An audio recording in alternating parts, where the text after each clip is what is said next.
what are the benefits for turning a horse out at night versus during the day? A horse at my lesson barn has been going out at night per her vet's suggestion, and I'm curious why. Thanks so much for the videos, Dan and Dr. Gray. This one actually got a lot of responses also on our YouTube community channel. Okay, do you have some there? We've got some right here. Okay. So Catherine Long said, I chose a night turnout versus day turnout because I live in an area where the weather is unpredictable. Right now it's cooling down, but before you know it, the next day it can be 100 degrees. We've all been there. I want to know when I should turn out and why. And then Jericho 11 said, I chose benefits of turning a horse out at night because everyone has an opinion about it. It's true. And I'd love to hear the facts from a vet. Oh, and that's you. Oh boy, all right, no pressure. So before I forget, I just want to say this. If you have a horse who has an issue with sugar, even calories and the grass, which we know can be dangerous, then the best time to turn out on grass, so when the sugar is lowest, is 3 a.m. to 10 a.m. Yes. So that might factor into your decision. There's a fact for you. Okay, I made a list of pros and cons. Okay. And I'm curious if you do this at your barn, do you turn out at night? We do not do night turnout. You do not, okay. But we might after, depending on what the sensor is. Yeah, so the one of them touched on it, that in the summer at least, it can be cooler. So if it's gonna be, sun and humid and 100 degrees during the day, then night would seem to be safest for horses. Yes. Right. Yep. I would say in general, there's fewer insects if your horse is bothered by them, except that dusk and dawn are 2 times when insects can actually be higher than normal. Like mosquitoes in those times are really bad. So I use the fewer insects with a caveat there. If you have a horse who is sunburns easily, like has a lot of white on him, yes, or bleaches, is a black horse and has that awful red color, then there's less UV exposure at night. That's true. There's a fact. That is a fact. Right, so that's one reason that you might, and that's less of a health reason and more of a convenience. I want my horse to, as far as the bleaching, I want my horse to look a certain way.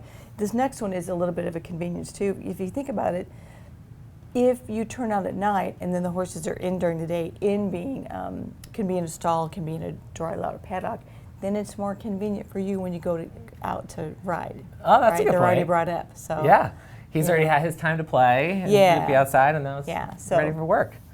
Cons would be, and one other people mentioned something, they mentioned weather being unpredictable as a reason to do it. I look at it as a reason not to do it. For instance, last night here, we had a major storm and wind and trees down in that, and so that would be a night I would not turn horses out.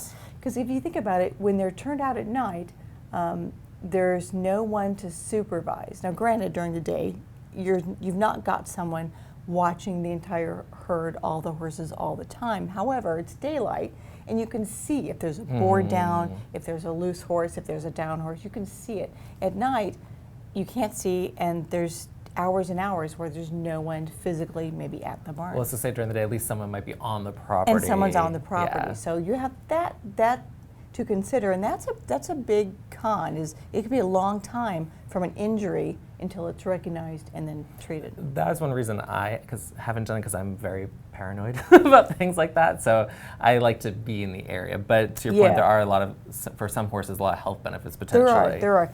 And the other con would be, and this is very individual, this whole thing is actually more individual than you would think. We tried it at our barn. We do it when it's super, super hot. My horse gets exhausted by it, so I don't know what they're doing. By night turnout?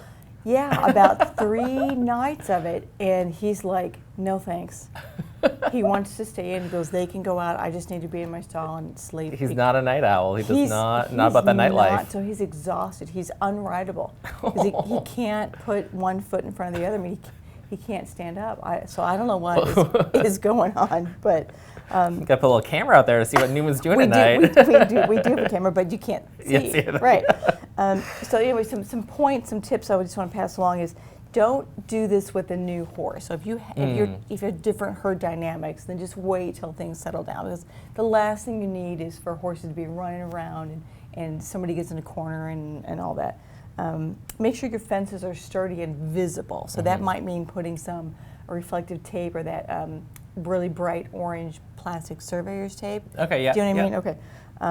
I like to, in places where I board, have 2 fences on the property line, especially if there's a road there. Yes. That's a lot safer. And then because night turnout might be anywhere from 5, 6, 7 p.m. to like 6, 7, 8 p.m. That's a good 12 hours. Yeah. They might actually gain weight. So you need to observe horses closely for changes in weight if you're going to do overnight turnout. Because if they're on pasture for like 12 hours like that. Yeah. So how well can horses see at night?